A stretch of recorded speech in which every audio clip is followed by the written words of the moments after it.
বাংলাদেশে এই প্রথমবারের মতো দেখা গেল মন্দির পাহারা দিচ্ছে মাদ্রাসার ছাত্রছাত্রীরা।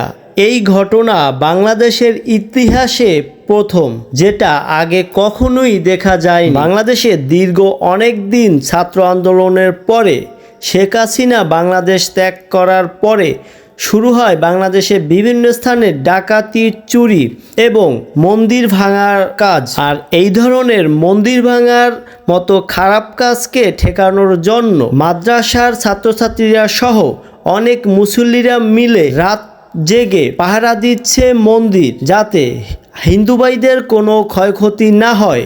বাংলাদেশ সংখ্যাগরিষ্ঠতায় মুসলিম দেশ, কিন্তু মুসলমানদের পাশাপাশি হিন্দু, বৌদ্ধ, খ্রিস্টান উপজাতিরাও বাস করে থাকে। তাই দেশের সংখ্যালঘু মানুষের উপরে কোনো রকম অত্যাচার ও বিচার না হয়, এর জন্য মুসলমানরা তাদের পক্ষ হয়ে তাদেরকে পাহারা দিচ্ছে। ইসলাম শান্তির ধর্ম, তাই বাংলাদেশে শান্তি রক্ষায়, শান্তি পুনরুদ্ধারে, শান্তি ফিরিয়ে আনার জন্য সবাই কাঁধে কাঁধ মিলিয়ে একসাথে কাজ করে যাচ্ছে।